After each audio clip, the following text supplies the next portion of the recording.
Hoy, el reverendo Oscar Galdona estará predicándonos el mensaje titulado Los querubines en el Tabernáculo Ebenezer, Barquisimeto, Venezuela. Ahora escuchémoslo mientras el culto comienza. Entonces doy comienzo a la lectura de la palabra en Hebreos 9, comenzando con el primer verso, dice así: este capítulo habla del ritual hebreo en el templo y en el tabernáculo, y es muy significativo, por lo cual quiero que pongamos atención. Dice: tenía empero también el primer pacto reglamentos del culto y santuario mundano, porque el tabernáculo fue hecho el primero, en que estaban las lámparas y la mesa y los panes de la proposición, lo que llaman el santuario, o sea, el lugar santo.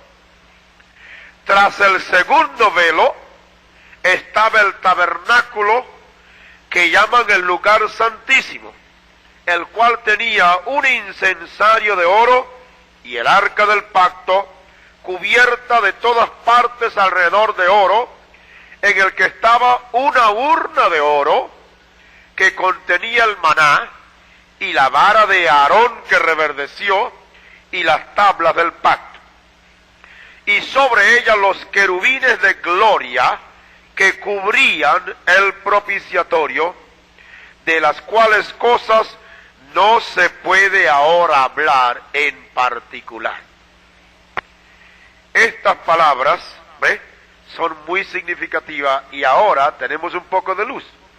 ¿Por qué dijo el apóstol sobre estas cosas, la urna, y la vara, etcétera?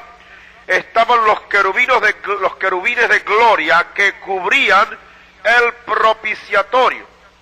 Dice, de las cuales cosas no se puede ahora hablar en particular, dando a entender pues que ahí había un misterio que había de ser revelado.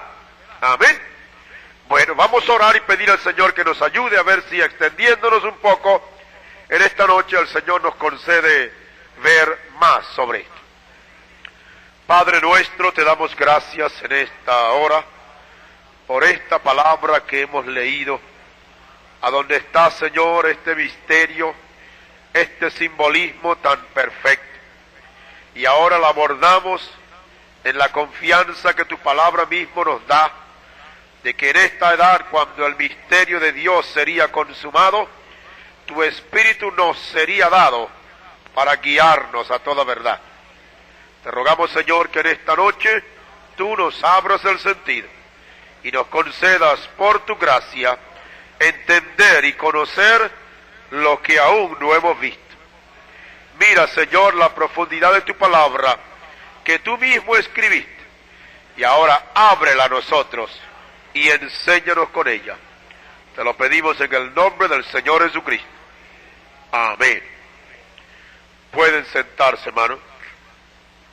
Entonces el apóstol Pablo aquí en el capítulo 9, porque el libro de los Hebreos, si ustedes lo ven todo, es una carta que el apóstol Pablo escribió a los creyentes hebreos.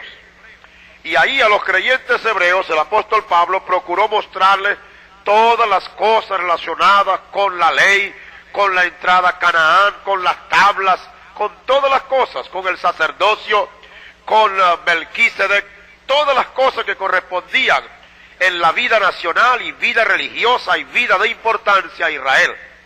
Entonces por eso se llama la carta a los hebreos, porque fue escrita solamente para que los hebreos la entendieran, porque los hebreos eran los únicos que sabían del sacerdocio levítico. Por consiguiente, esta carta, que algunos ponen en duda que la haya escrito Pablo, sin embargo creemos que es el único capacitado para haberla escrito, es decir, humanamente hablando, porque era un hombre que conocía la ley a cabalidad. Entonces el apóstol Pablo escribe la epístola a los hebreos y encierra, como dije, una cantidad de cosas relacionadas con la vida del pueblo de Israel. En este capítulo 9 está ahora procurando mostrar lo que había en el tabernáculo, o sea, en qué consistía el culto hebreo. Y lo primero que dice es que en el primer pacto, o sea, en el primer testamento, o sea, la primera parte de lo que Dios hizo con Israel. Cuando Dios estableció el culto, había santuario o había cosas que correspondían al mundo. Entonces dice, ¿qué fue? Estaban las lámparas, la mesa, los panes de la proposición, y allí estaban estas cosas que llamaban el santuario, o sea, el lugar santo. Pero luego ahora dice, está procurando mostrar ahora la profundidad que envolvía el segundo velo, o sea, el tabernáculo propio, y dice, tras el segundo velo estaba el tabernáculo. O sea, Pablo llamó el tabernáculo toda la pieza que estaba detrás del segundo velo. ¿Cuánto me entienden? Y eso era completamente de oro cuando se llegó a construir el tabernáculo ya firme en tierra como lo hizo Salomón. Antes usted sabe que estaba cubierto por tejones, o sea, por pieles de animales. Y por cuanto la palabra estaba allí y la piel de los animales estaba por los costados, estaba por el techo, estaba por donde quiera, eso indicaba que eso que estaba allí, que era la palabra, un día se iba a vestir de carne. Amén. Así comenzó. Entonces dice, tras el segundo velo estaba el tabernáculo que llaman el lugar santísimo, el cual tenía, ¿qué había allá adentro? Un incensario de oro. O sea, él simbolizaba cuando el incensario era prendido por alguna razón, el humo representaba las oraciones de los santos. Y dice, y tenía también el arca del pacto, cubierta de todas partes alrededor de oro. Ahora, el arca del pacto, ustedes recuerdan que fue aquella urna que le hizo hacer Dios a Moisés. Y le dijo cómo debiera hacerla, el largo que iba a tener, el ancho que iba a tener, y le dijo también de cómo debieran hacer unas argollas, ¿ves? Y luego unas varas de madera, forradas, etcétera, que debieran ponerlas por los lados, y entonces los levitas tomar esas varas, ponérselas, que recostaran sobre el hombro. Y cuando viajaban a cambiar eso de lugar en lugar, cuando estaban en el desierto, como cuando todavía no tenían templo fijo, Israel había de levantar a los levitas, poner el arca esa sobre el hombro de los levitas y transportar esa arca hacia el lugar. Ahí simbolizaba de que Dios admitía que la palabra aquí en la tierra solamente se podía mover o se podía manifestar a través de levitas. Eso usted sabe que fue lo que pasó con David, cuando en aquella ocasión, queriendo transportar el arca de un lugar a su ciudad, él, en vez de consultar con el profeta para que le explicara como Dios había dicho y para que le recordara, porque desde el tiempo de Saúl, usted sabe, la gente ya no se acordaba de esto, porque Saúl, usted sabe, se hizo idólatra, y usted sabe la cantidad de cosas que hizo Saúl. El pueblo llegó a olvidarse, los capitanes también, y hasta el mismo David. Entonces, en vez de hacer que los levitas, conforme a la ley del Señor, llevaran el arca sobre sus hombros, ellos prepararon un carro nuevo. Y es muy semejante hoy a los carros nuevos en que las denominaciones tienen hoy la palabra. Y no saben por eso que la consecuencia es igual. Y cuando estaban llevando en fiesta, creyendo que estaban haciendo para el Señor lo mejor, porque era un carro nuevo y tenían un par de bueyes nuevos, entonces ya sabemos cómo el Señor extendió su mano, se movió en el arca, y Usa, sin ser levita y sin estar autorizado para ello, puso la mano para contener el movimiento del arca. Amén. Y esta es una tremenda lección para el que quiera aprenderla. Amén. El que no es levita, dice el profeta, no ponga su mano en la palabra. Amén. Si Dios no lo llamó a usted para predicar la palabra, no lo haga, dice Dios. Porque usted puede que dice, sí, bueno, yo predico y no me pasa nada. Puede que usted en desobediencia esté muerto y no se dé cuenta. Usa murió en el acto. Usa murió en el acto. Y espiritualmente la desobediencia, eso es lo que lleva. Bueno, entonces, hecha de esa manera el arca, era puesta pues sobre los hombros de los levitas para pasarla de un lugar a otro. Entonces dice más, estaba también una urna de oro que contenía el maná, es decir, una taza, ¿ves? Un receptáculo de oro que tenía el maná. Y ustedes saben que ese maná fue el maná que Dios derramó en el desierto y le dijo a Israel que solamente podían recoger el que se necesitaba para el día. Si lo guardaban para mañana, no les iba a servir. Algunos israelitas lo guardaron para mañana y cuando se fueron a comer, estaba vuelta gusano. Aprendieron por la experiencia después que Dios los volvió sobre ellos y les censuró su desobediencia y su incredulidad. Entonces, cuando ya el pueblo entendió lo que era el maná, Dios le dijo a Moisés que recogiera un poquito, lo pusiera en ese vaso y lo pusiera allí en la urna, o sea, en esa arca, para que se mantuviera ahí como un testimonio. Ahora, nosotros sabemos que afuera no podía guardarse un poquito del maná porque se echaba a perder.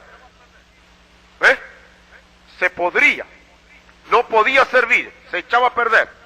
Pero entonces, cuando este maná fue recogido y puesto en el arca, toda la vida se guardó sin echarse a perder.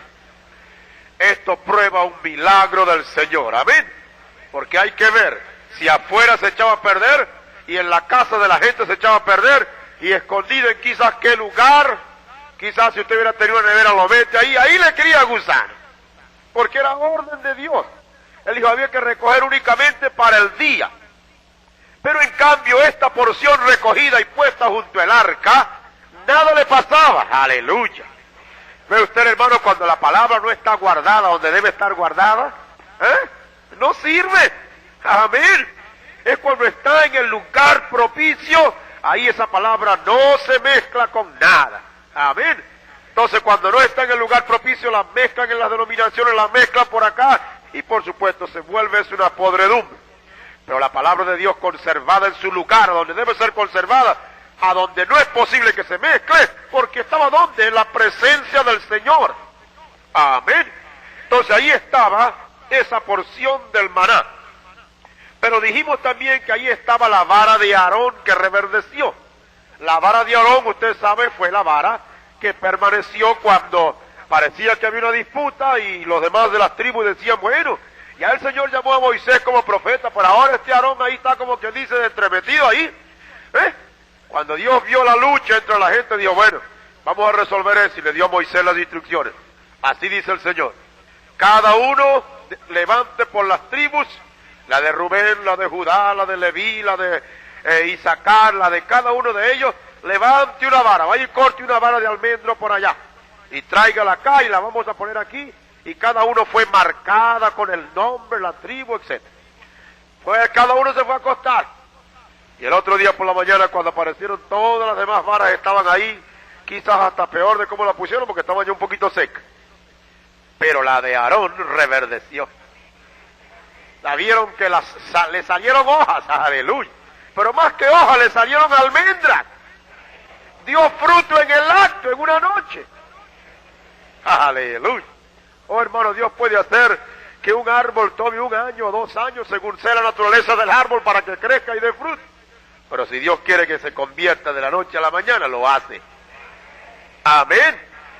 Bueno, entonces, esa vara que reverdeció, muy bien pudieron haberla puesta a un lado. Imagínense si fuera una religión de alguna que hay en el mundo ahora, ¿qué no harían con esa vara, verdad? Ya le hubieran hecho picadillo y estaría en todas partes del mundo un pedacito, un pedacito, un pedacito. Bueno, Dios tomó la vara, le dijo a Moisés que la tomara y la metiera dentro del arca.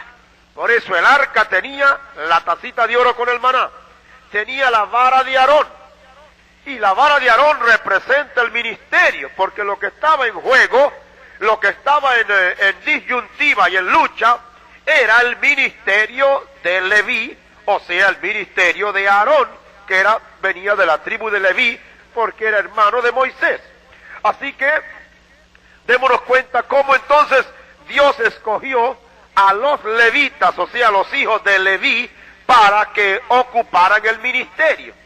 Entonces, a la luz de la Escritura, el ministerio de Aarón fue algo tan sagrado, porque esto prueba de que solamente Dios pudo hacer que una vara de la noche a la mañana apareciera no solamente reverdecida, sino también con fruto. Esto indica elección de parte del Señor. Hermano, cuando Dios escoge un levita, lo escoge, si es un verdadero levita, lo escoge no ahora, sino desde antes de la fundación del mundo. Entonces toda la discrepancia y todas las luchas y todos los argumentos y todas las cosas que la gente puede hacer, eso no te importa nada. Basta de que usted sepa que Aarón fue escogido por Dios y usted tiene que callarse la boca. Amén. Esa fue la manera como Dios le cayó la boca a toditos. Bueno, y cuando vieron eso, pues no pudieron hacer nada, tuvieron que aceptar que en la elección Dios había escogido a Aarón y toda su familia y sus hijos, viniendo de la tribu de Leví, llegaron a ser los que ministraron dentro del tabernáculo totalmente. Así que por eso ellos no tenían herencia, ellos no tenían nada, la herencia de ellos era el Señor, aleluya, amén. Entonces fíjense, pusieron ahí la vara de Aarón que reverdeció. Ahora es muy significativo esto, porque era un pedazo de palo, amén, era un pedazo de palo, y Dios permitió que esa vara, ni siquiera metió ahí la vara de Moisés con la cual hicieron maravilla. ¿Usted se da cuenta del detalle? La que puso ahí fue la vara de Aarón, porque esa vara daba a entender que era la prueba de la elección de Dios hacia el ministerio. Amén. Entonces estaba esa vara allí, pero luego dice que también estaba, dice, y las tablas del pacto, o sea, las tablas de la ley. A donde estaban las dos tablas, ustedes saben que las primeras las rompió Moisés, y luego las segundas, Moisés mismo tuvo que hacerlas de nuevo, y las llevó allá arriba, y lo mismo que el Señor había escrito en las primeras tablas que Él mismo le dio a Moisés, entonces vino Él mismo y escribió con su dedo allí. Entonces esas tablas que tenía Moisés, junto con la vara de Aarón, y junto con el poquito de maná, las puso allí en el arca. Amén. Ahora, es muy significativo, y nosotros llegamos a conocer ese misterio cuando predicamos y oímos el mensaje del profeta quitando el velo. Y llegamos a saber entonces que lo que había allí detrás no era más que el arca con eso y eso y eso. Y no llegábamos a entender antes de venir a la revelación qué era lo que verdaderamente estaba escondido detrás del velo. Amén. Supuesto, sabemos que la presencia del Señor estaba allí todo el tiempo. ¿Ve? Que era la Shekinah, que era la unción, que era el Espíritu, que era Dios, que estaba allí sobre el propiciatorio. Sin embargo, parecía que pasamos por alto lo mismo que pasan por alto hoy las denominaciones. Cuando hablan de Cristo, pasan por encima de la palabra y piensan únicamente en la persona de Jesús, y qué bueno hubiera sido estar con Él y tocar su carne y andar con Él, y se olvidan que Él no era más que la palabra hecha carne. Así que el culto levítico, démonos cuenta que el culto levítico giraba alrededor de la palabra. Amén. Por eso es que Israel, no entendiendo la palabra, cuando esa palabra que estaba detrás del velo se apareció hecha carne, ellos la rechazaron. Ahora, ¿ve usted una figura exacta con lo que pasa con las denominaciones hoy? ¿Cuál es la razón por la cual han rechazado el mensaje de esta edad? Es porque no han entendido la palabra, no han tenido revelación, y han creído que religión es todo lo que necesita, y basta con que tengamos buena fe, y que seamos sinceros, y cualquier religión basta. Eso es lo que nos dicen, pero sabemos que ese es un gravísimo error, porque si así fuera, pues el Señor no hubiera venido. Pero ve, Dios nos muestra que lo que tiene valor es su palabra. Por eso el culto israelita, con todo, mire usted los sacrificios de los animalitos, ¿qué eran esos? Estaban figurando el cordero que había de venir. Pero ¿quién es el cordero? La palabra hecha carne. Entonces, los llamados evangélicos en el mundo hoy, cuando hablan de Cristo, pues piensan en su persona y se olvidan que Él y su palabra es la misma cosa. Amén. Dice, en el principio la palabra era con Dios, y la palabra era Dios, y la palabra se hizo carne. ¿Qué más queremos que eso? Entonces, el culto levítico giraba alrededor de Dios, la palabra. Amén. Amén, hermano. Bueno, entonces, eso era lo que había allí. Ahora, volvemos al punto importante. El profeta nos mostró en su mensaje que lo que había allá atrás, pues, y lo que estaba cubierto con el velo, no era un misterio como el mundo lo pensaba. Lo que estaba cubierto detrás del velo era la palabra que estaba metida en el arca. Y nos lo ilustró mostrándonos cómo Moisés, el que recibió esa palabra y el que tuvo orden de ponerla allá atrás, cuando él bajaba del monte de hablar con el Señor, el rostro le brillaba. Y físicamente eso fue una realidad. Y entonces cuando él vio que su rostro le brillaba y la gente ponía los ojos en él, lo físico, amén, y no la palabra que el físico traía, él entonces se puso un velo en el rostro. Amén. Mostrando que así como lo que veían era el rostro de Moisés que le brillaba, entonces la atención era quitada de lo que verdaderamente Moisés era. Moisés era la palabra manifestada para esa edad. ¿Cuánto me entiende? ¿Ve usted? Entonces, ¿qué hizo Dios? Cada vez que Moisés bajaba del monte, él tenía que cubrirse el rostro porque el rostro le brillaba. Pero el profeta dice, él lo hacía en el perfecto simbolismo porque él tenía la palabra. Y no era solamente sino cuando Moisés le daba la palabra al pueblo, cuando entonces la palabra era quitada el velo. Amén. Ahora esta es la parte más importante. La palabra siempre está velada. Y la palabra, el velo es quitado cuando Dios le da su palabra a un profeta, y ese profeta da la palabra, Dios la unge, Dios abre el sentido, entonces el velo es quitado. Mire por cuántos años habíamos sido bautizados en nombre de Padre, Hijo y Espíritu Santo, en vez de en el nombre del Señor Jesucristo. Pero llegó el día en que oímos la palabra del profeta y nos llevó a la Escritura. Y mire qué sencillo era. Un solo verso dice en el nombre del Padre y del Hijo y del Espíritu Santo, que no simboliza o no significa una fórmula para bautizar, sino que él dijo en el nombre. Y nosotros no pudimos ver, sino que tomamos como una tradición, o sea, un velo que estaba delante de nosotros, y veíamos el bautismo a la luz de Padre, Hijo y Espíritu Santo. Pero llegó el profeta, aleluya, y como él tenía la luz, amén, y él vino con la palabra, entonces él lo dijo, les voy a quitar el velo. Miren a Hechos 2:38, aleluya. Miren al capítulo 8 de los Hechos. Miren el capítulo 19 de los Hechos. Aleluya. Amén. ¿Y qué pasó? El profeta nos quitó el velo. Amén. Entonces no veíamos la palabra a través de un velo, sino que veíamos la palabra con el velo quitado. Eso es exactamente lo que pasaba con Israel. ¿Qué dice el mismo Pablo? Hablando de la incredulidad de los israelitas para no ver la verdad de Dios. En cuanto al velo, déjeme buscarle por aquí una cita del apóstol Pablo. Creo que está en Corintios, sí. Creo que está en 2 los Corintios, sí, 2 los Corintios, el capítulo 3. Fíjese, ¿no? Dice, 2 los Corintios 3, el versículo 12 en adelante. Así que teniendo tal esperanza, hablamos con mucha confianza, dice el apóstol Pablo.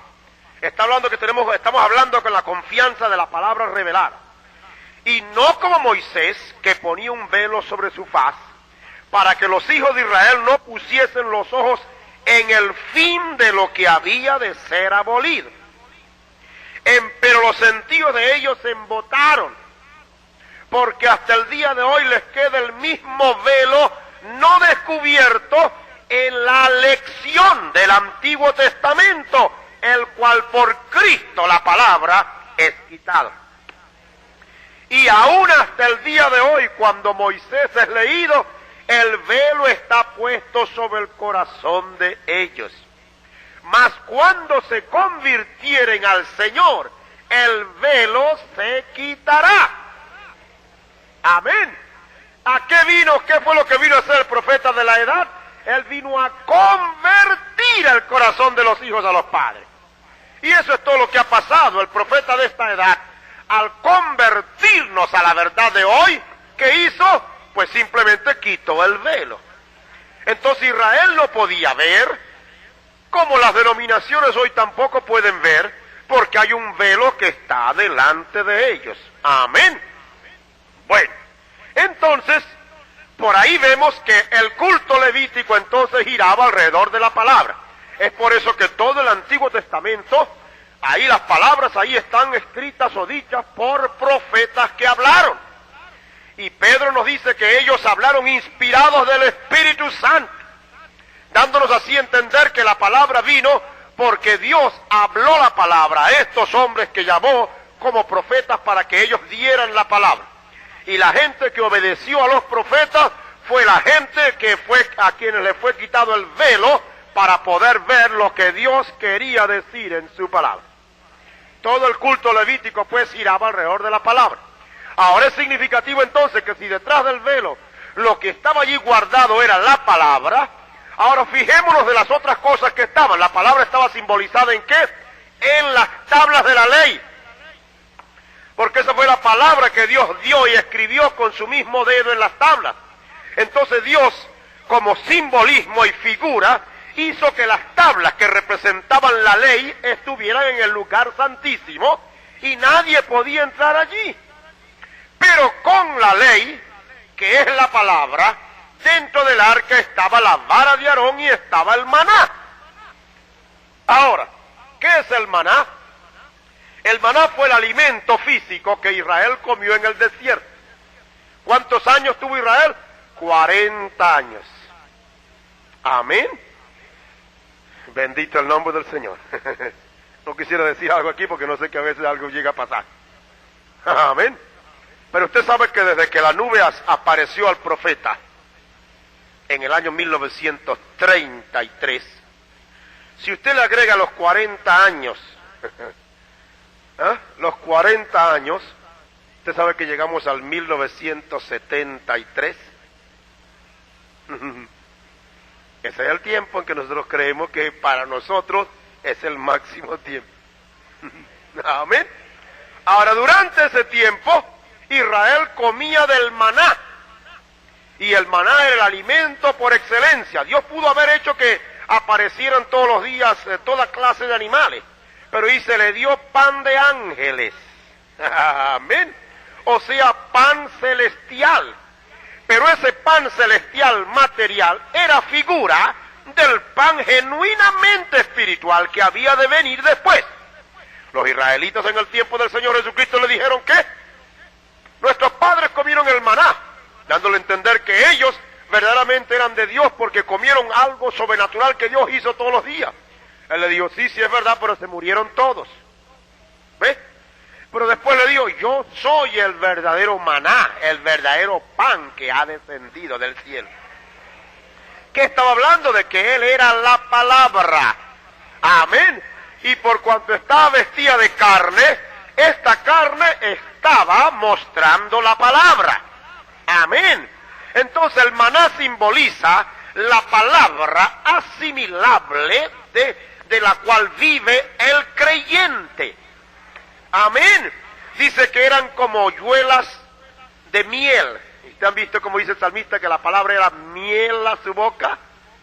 Amén. Ahora, en medio de este maná y de las tablas estaba, como dije, la vara de Aarón. Entonces, indicando que la vara de Aarón estaba en medio de los dos, indicando que era el puente entre la palabra y el maná. Amén. Porque la palabra, así como está, Mucha gente lo lee y no sabe ni qué creer. Aún las denominaciones, ahí está. Pero cuando la palabra es dada por un ministerio ordenado de Dios, como un profeta a quien Dios llamó, aleluya, entonces esta palabra se convierte en maná. Amén. Por eso la Escritura dice que Él mismo dio, Él mismo puso para edificación, o sea, para fortaleza de los creyentes. Él mismo puso en la iglesia apóstoles, profetas, evangelistas, maestros, pastores. Y puso ese ministerio quíntuple, que es el número de gracia, para que el pueblo obtenga la edificación. Amén. Entonces por allí nos damos cuenta que cuando hay gente que quiere alimentarse o creer que puede venir y aprender de Dios sin el ministerio, está contrariando la palabra del Señor. Amén. Dios no ha establecido sino esa regla, y por eso nosotros tenemos que meternos dentro de la regla de Dios. Amén. Yo creo que si cada uno de nosotros tuviera que escoger, dígame de algunos flojos que ni siquiera quieren venir al culto, ellos desearían que acostados en la cama le viniera un ángel y le dijera, todos no tuvieran que venir aquí a la iglesia. ¿No le parece a ustedes? Y a otro le gustaría de otra manera, y cada quien establecería, pero resulta que no es asunto nuestro, es asunto de lo que Dios ya ha hecho. Y si Dios por miles de años estableció eso, ¿quién es el hombre que lo puede cambiar? ¿O quién es el hombre que puede intentar ir en contra de eso sin recibir fracaso, problemas y dificultades? ¿Cuánto me entienden? Entonces la vara de Aarón allí dentro de esta arca, imagínese usted, fíjese usted si era tan sagrado, que estaba detrás del velo. ¡Aleluya! Amén. Porque la palabra, como el ministerio, como ya hecha la palabra asimilable, es una cosa muy sagrada para Dios. Por eso el ministro o ministerio, como la misma palabra, usted no puede tocarla sin sufrir graves consecuencias. Amén. Entonces, y el tiempo se nos pasa en esta parte, vamos a seguir un poquito adelante. Ahora, habiendo visto eso, ahora veamos el resto de la cosa. Había también, dice, sobre el arca una plancha de oro, y en esa plancha de oro estaba encima del arca, o sea, esa plancha de oro como si cubría, estaba encima de la palabra. Era allí, eso era lo que se llamaba el propiciatorio, y era allí a donde Dios ordenó al sacerdote que cuando entrara con la sangre, entonces ahí era donde tenía que derramarla. ¿Dónde? Encima de la palabra. Amén. Ahora, como yo dije el martes cuando procuraba explicar esto, vamos a suponer que esta fuera el arca, y aquí estuviera las tablas, y aquí la vara, y aquí el maná. Entonces, en vez de esta tabla había una plancha de oro. Aquí era el propiciatorio, encima de la palabra, encima del ministerio, encima de la copita con el maná, arriba era donde tenía que derramarse la sangre. ¿Cuánto me entienden? Pero aquí arriba estaba la Shekinah. ¿Ve? Y aquí estaba la presencia del Señor. Amén. Como recibiendo la sangre que era en verdad lo que redimía. Amén. ¿Ve usted? Y entonces mostrando cómo sin la Shekinah la palabra no tenía valor, porque es la gloria de Jehová la que brilla sobre la palabra. Amén. La palabra sola es, como dijéramos, o como dice el profeta, la letra mata, mas el espíritu vivifica. Entonces la palabra sin el espíritu no tiene ningún valor para las gentes. Usted sabe, hay mucha gente que tiene la Biblia en la cabeza, pero no tiene el espíritu que la explica ni que la viva. Entonces la palabra es palabra para ellos muerta. Puede ser palabra de historia, puede ser palabra de poesía, puede ser palabra de muchas cosas, pero la palabra esta no tiene el objeto de mostrar historia, aunque lo tenga. El objeto de esta palabra es dar vida. Amén. Y por eso entonces la sangre derramada probaba que una vida había salido. Aleluya. Amén. La Shekinah encima de eso probaba que ahí había vida. Entonces ya sabemos, el arca, con esas tres cosas, la plancha de acero, perdón, de oro encima, a donde se derramaba la sangre. Pero entonces ahora vamos a los querubines. Uno de este lado y otro de este lado. Y quiero que echen para atrás conmigo Éxodo 25. Busquen Éxodo 25 mientras yo leo aquí otra parte. Dice, sobre esto, los querubines de gloria que cubrían el propiciatorio, de las cuales cosas no se puede ahora hablar en particular. O sea que el apóstol Pablo está diciendo que hay un misterio aquí, de la cual ahora no se podían detallarlo, porque el Espíritu no permitió que algunas cosas se supieran, sino en el último tiempo. Entonces busque conmigo ahora Éxodo, el capítulo 25, y voy a comenzar leyendo en el verso 18. Mire cómo dice: harás también 2 querubines de oro, labrados a martillo los harás, en los 2 cabos de la cubierta. Harás pues un querubín al extremo de un lado y un querubín al extremo del lado opuesto. De la calidad de la cubierta harás los querubines en sus 2 extremidades. Y los querubines se extenderán por encima las alas. Fíjese, cubriendo con sus alas la cubierta, sus caras la una enfrente de la otra. Y mire cómo dice aquí, mirando a la cubierta las caras de los querubines. Amén. Y pondrás la cubierta encima del arca, y en el arca pondrás el testimonio que yo te daré. Y el testimonio fue justamente las 3 cosas que mencionamos: las tablas de la ley, la vara de Aarón y la taza de maná. De allí, fíjese, y de allí me declararé a ti, aleluya, y hablaré contigo de sobre la cubierta.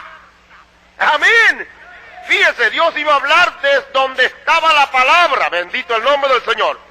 Dice, de entre los 2 querubines que están sobre el arca del testimonio, todo lo que yo te mandaré para los hijos de Israel. Aleluya. Así que estaba un querubín así, la cara frente, pero no mirándose, sino mirando abajo. Amén. Ahora, fíjese, los querubines cubrían. Los querubines cubrían. Ahora mire ustedes, no dudo que esto puede encerrar parte de la verdad que el versículo pudiera significar. Pedro dice, en la cual desean mirar los ángeles, hablando de la obra de la redención. ¿Ve? Porque no hay que dudar de que los ángeles se regocijan cuando un pecador se arrepiente. O sea, en el cielo hay gozo, ¿ve? Cuando un pecador se arrepiente.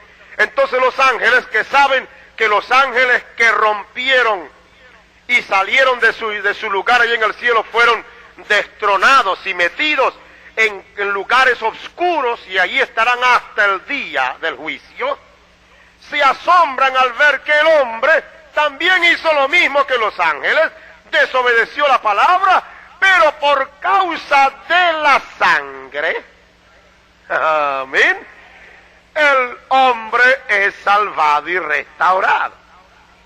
Pero, hablando como le dije a ustedes con el hermano Libel, es allí a donde la chispa nos fue dada para mostrar algo que Dios había mostrado y revelado al hermano Libel, y que envolvía pues una gran verdad a la luz de la Escritura.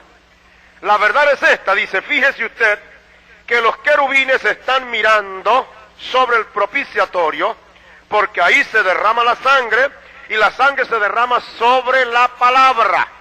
Amén. Aquí está, si la palabra está metida aquí y la sangre se derrama aquí, está derramándose la sangre sobre la palabra. Arriba está la Shekinah de gloria que vivifica esto y vivifica la palabra. Amén. Pero encima de todo esto, mirando para acá, ¿ve? Fíjese, mirando para acá, como cubierta, están los 2 querubines. Amén. Entonces el hermano Oliver nos dijo que eso, el Señor pues se lo llegó a mostrar, Y él dice que esos dos querubines simbolizan los dos querubines que en la presencia del Señor estaban guardando la palabra. Amén. Fíjese, dice, dos querubines que habían de cubrir el lugar. Fíjese usted. Déjame ver si podemos hallar aquí exactamente.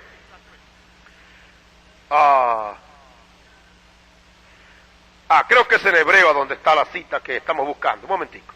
En la porción que estamos usando para la lectura, aquí es donde está. Fíjese. Y sobre ella, verso 5 de Hebreos 9. Y sobre ella los querubines de gloria que cubrían el propiciatorio. Amén.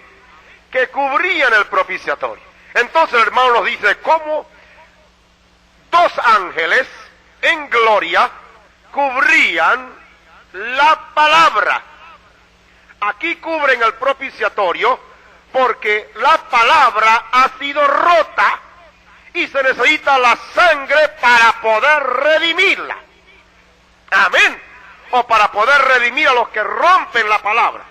Pero la Escritura nos dice, y vamos ahora a buscar aquí en Ezequiel 28, para mostrarnos cómo esta es la obra de los querubines en el cielo. Fíjese usted, a 28:13. Voy a comenzar allí para que vea.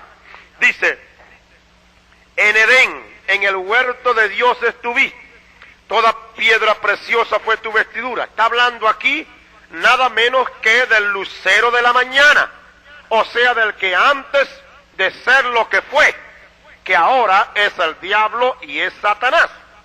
Dice, toda piedra preciosa fue tu vestidura, el sardio, topazo, diamante, crisólito, onique y berilo, el zafiro, el carbunclo y esmeralda y oro. Los primores de tus tamboriles y pífanos estuvieron apercibidos para ti en el día de tu creación.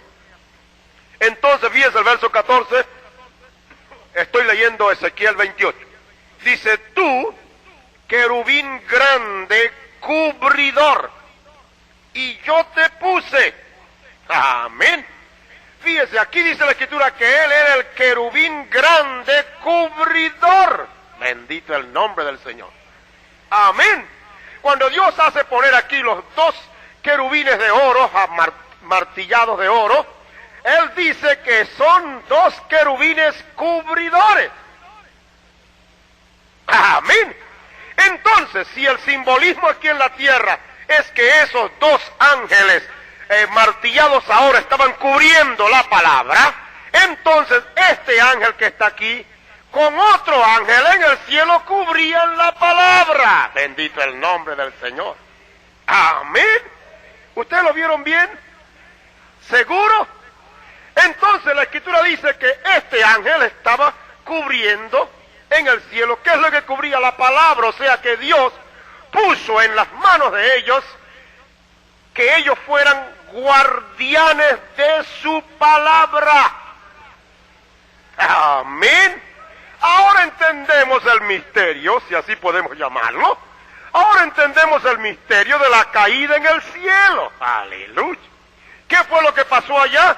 Simplemente que uno de estos dos querubines cubridores rompió la palabra. Amén. Decíamos, bueno, pero ¿cómo en un lugar tan santo y tal pudo haber pecado así y asá? Bueno, ahí está la falta. ¿Ve? Que a él le fue dado cubrir la palabra. ¿Y qué fue lo que hizo el diablo? Pues justamente rebelarse en contra de la palabra. Él no pudo hacerle muecas a los otros ángeles. Él tuvo que hablarles contrarios a lo que Dios había dicho para convencerlos y llevar consigo la tercera parte de los ángeles que cayeron. Amén. Ahora, hallamos en la Escritura que justamente hay siempre dos enormes ángeles llamados arcángeles en conflicto. Dos. Aquí dice, tú querubín grande y cubridor. En Isaías 14 habla un poquito de su caída. Te busca Isaías 14, verso 12. ¿Cómo caíste del cielo, oh lucero, hijo de la mañana?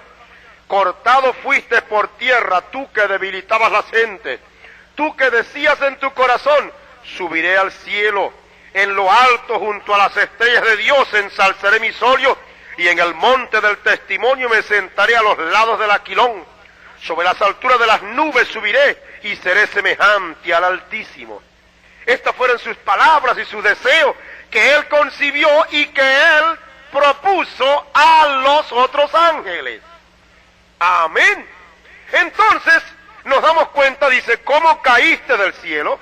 Cayó del cielo porque él cayó de la palabra. Amén. El pecado más grande o el único pecado al cual Dios va a condenar al mundo es por no creer a su palabra. En Hebreos 3 ya lo leímos. Dice, ¿y con quiénes estuvo enojado 40 años? ¿No fueron con los que desobedecieron?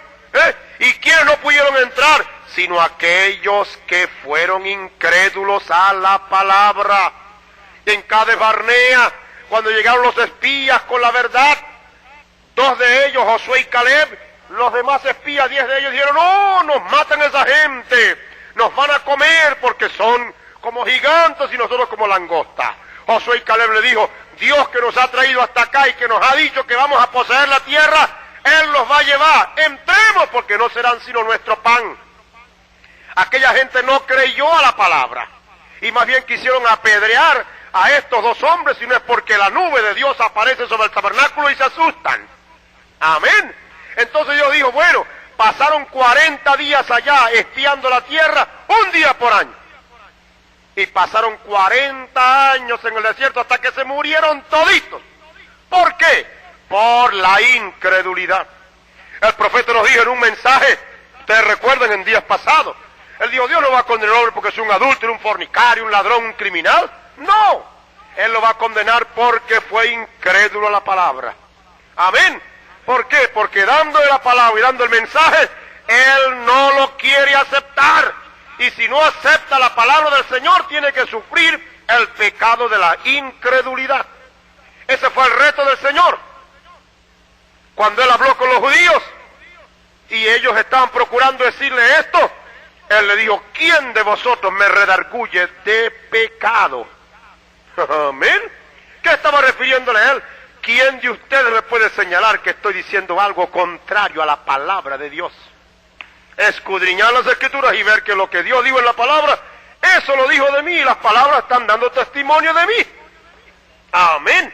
Así que la palabra fue lo que Dios puso para que estos seres la guardaran.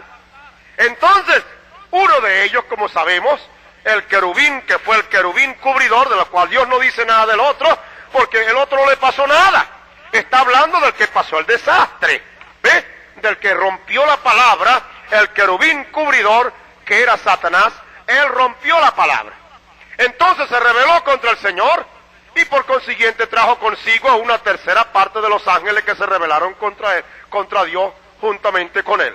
Entonces, vemos que esos 2 querubines en el lugar santísimo simbolizan justamente los 2 arcángeles que continuamente están en lucha. ¿Por qué? Porque ellos 2 fueron puestos para guardar la palabra. Dios los simbolizó allí. Amén. Pero ahora, cada vez que Dios se propone hacer algo que encuentra, siempre es el mismo pecado y el mismo mal. ¿Cuál fue el pecado en el Edén, hermano? ¿Cuál fue? ¿Cómo hizo el diablo que Eva pecara? Mostrándole que Dios no quiso decir lo que decía en la palabra. Él lo había experimentado y él sabía que ese era como dijéramos, el pecado más tremendo. Y como una persona que se la juega toda, eso fue lo que hizo el diablo, él se la jugó todita. Y dijo, aquí lo que hago yo es sacar a Eva, yo la saco a ella de la palabra y ya está. Entonces yo me inyecto en la raza humana. Y eso fue lo que hizo. ¿Cómo lo hizo? Inyectando la incredulidad. Entonces allá en el cielo él pervirtió la palabra. Dios lo puso como querubín para guardar la palabra y allá la pervirtió. Entonces ya eso es su naturaleza. Eso es lo que el diablo siempre hace, pervertir la palabra. Entonces la pervirtió en Eva y ahí tenemos lo que tenemos. Amén. Ahora, como dije, estos 2 querubines siempre están en pugna. Y a través de la Escritura los encontramos así. ¿Ve? ¿Ustedes recuerdan cuando Moisés murió allá en el monte? Dios mandó a Miguel con alguna comisión para vivificar su cuerpo y guardarlo, para tenerlo en alguna parte. Y cuando el diablo se dio cuenta que Miguel iba para allá, se le puso al frente allí y le dijo, no lo toca. Y comenzó a argumentar. Él es un pecador. Amén. Cristo no ha venido todavía, así que él es un pecador. Ese cuerpo me pertenece a mí. Usted sabe que la Escritura dice, ¿verdad?, que el aguijón es el pecado y el pecado es la muerte. Y si es de la muerte y el diablo es la muerte, nosotros, el cuerpo, pues en ese particular, corresponde a la sentencia de muerte causado por la incredulidad y por la obra del diablo. Así que le estaba diciendo, este cuerpo es mío. Y cuando Miguel el arcángel se encontró cara a cara con él, y aquel estaba argumentando contrario a la palabra, Miguel, que era el otro que estaba frente a frente a él, ¿qué hizo él? Él simplemente apeló a la palabra. Le dijo, el Señor te reprende. Amén. Y cuando le dijo el Señor te reprende, el diablo lo dejó. Busque eso en el libro de Judas, para que vea. ¿Ve? Y fíjese que Judas dice que él no usó de maldición. ¿Por qué? Un creyente no tiene que estar en eso, él simplemente se ocupa de la palabra. Así que Miguel allí, fíjese que Miguel, estaban los dos querubines allí. ¿Ve usted? Amén. En esa lucha. Ahora, hay otro caso más. ¿Ustedes recuerdan a Daniel orando? Y tenía 21 días orando al Señor porque le hablara y le dijera. Y pasaron 21 días y luego se apareció un ángel. Le dijo, Daniel, desde el primer día que tú pusiste a orar, Dios se dio cuenta que estaba consumado en ti el deseo de hallar la respuesta. Así que Dios me envió hace 21 días, pero no he podido venir porque estuve atado. No me dejó pasar los príncipes de acá y de allá. Y usted sabe, no estaba refiriendo a príncipes humanos, estaba hablando de principados y potestades. ¿Ve? Pero dice la Escritura que cuando estaba en esa lucha, miró para arriba y estaba ahí estancado, y dice el mismo ángel, mas el Señor envió al príncipe que está por tu pueblo. Dice Miguel. Y cuando Miguel bajó para verse cara a cara con el diablo, como ya lo había vencido una vez en el cielo, lo había vencido con el cuerpo de Moisés, cuando el diablo lo vio y dijo, ay, viene ese, pélate, se fue. Amén. Y cuando Miguel se apareció, que era el príncipe por el pueblo, a quien Dios designó que sería el príncipe del pueblo israelita, el diablo salió y lo dejó quieto, y entonces el ángel pudo acercarse a Daniel para darle el mensaje. Amén. Ahora, no es significativo que la última batalla que va a tener Miguel con el diablo es nada menos la que está en el capítulo 12 del libro del Apocalipsis, que es cuando la resurrección estará hecha. Amén. Entonces, como la novia tiene que subir en el rapto, Dios tiene que limpiar los cielos porque para allá va la novia. Amén. El diablo ha venido bajando, su primer escalón fue bajarse del cielo donde él cubría la palabra. Pero como él la corrompió allá y la pervirtió, de ahí lo bajó el Señor. ¿Y a dónde está ahora? Dice, está en los aires. Ahora el Señor se va a reunir con su novia en los aires. Entonces no puede reunirse con su novia en los aires estando por ahí el diablo y sus ángeles. Así que Miguel tiene otra batalla que librar. Amén. Y cuando ya el rapto esté para comenzar, ya para iniciarse, cuando ya la resurrección ha de estar manifestada, entonces Miguel viene preparando la cosa. Entonces al diablo, a quien va a estar por allá arriba, lo va a ordenar a que deje los cielos y vaya acá a la tierra. Él viene bajando del cielo a los aires. De los aires va a bajar a la tierra. Cuando él baje a la tierra, es cuando nos parece que va a venir desatado contra la novia. No va a poder hacer nada porque la novia será la palabra manifestada en carne. Nos vamos para arriba. Aleluya. Bendito el nombre del Señor. Entonces Miguel lo habrá vencido y habrá limpiado los aires. Él tropieza contra la tierra igualito como cuando Dios le dio el primer manotón allá arriba. Y pega contra esta tierra.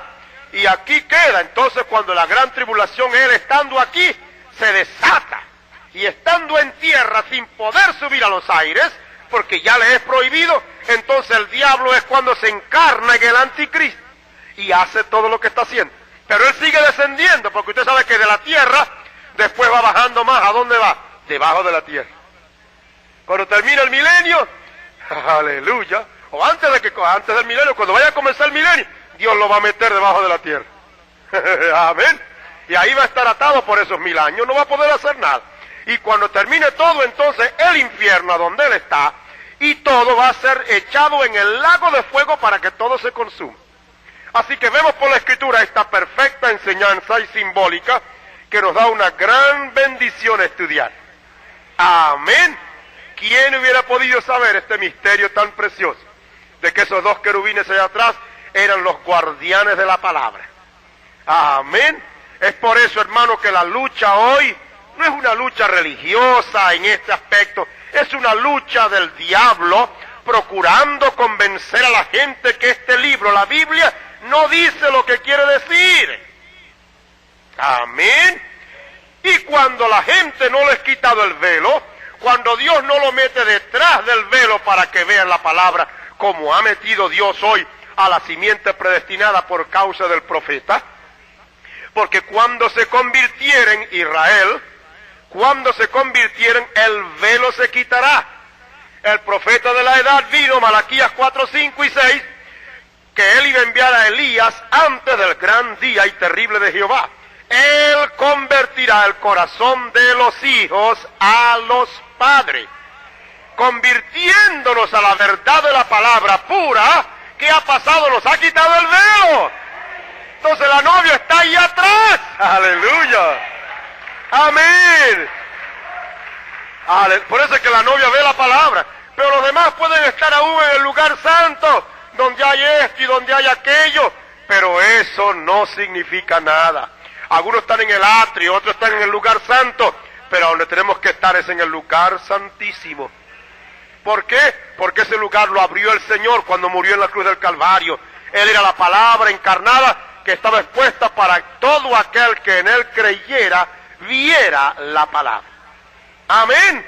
Entonces el que en esta edad es simiente predestinada, el que tiene oídos para oír, oye lo que dice el Espíritu, oye lo que dice la palabra, oye lo que dice el profeta, y por esa razón el velo le es quitado. Mientras que las demás denominaciones, el velo no le es quitado. Y están igual como dice Pablo en relación con Moisés. Si cuando se lee Moisés el velo está sobre ellos, hoy cuando las denominaciones leen la Escritura, el velo está sobre ellos. Antigüedad era Moisés con el velo. Hoy es como si el velo se rompiera ya en el pasado y lo volvieron a coser otra vez.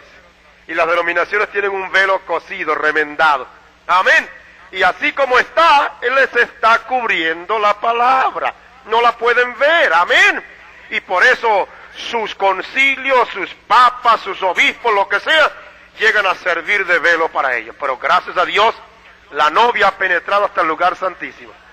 Y Dios le ha permitido abrir y ver, alimentarse del maná a través del ministerio. Bendito el nombre del Señor. Está en presencia de la Shekinah. Gloria al nombre del Señor. El Señor nos bendiga, hermano. Incline su cabeza y vamos a orar. Padre, te damos gracias por tu preciosa palabra. Cada día, Señor, nos enseñas cosas nuevas en ella. Y estamos agradecidos de ti. Haz que esta palabra en esta noche corra y sea glorificada en el corazón de tu pueblo. Que allí guardada, Señor, como dice tu palabra, en el corazón allí debe estar guardada tu palabra, porque el corazón de allí mana la vida con la palabra. Guárdanos y ayúdanos y sigue en tu misericordia enseñándonos de tu palabra. En el nombre del Señor Jesucristo te lo pedimos. Amén y amén. Este mensaje fue predicado el día 28 de julio del año 1969. Esperamos sea una revelación viva para usted.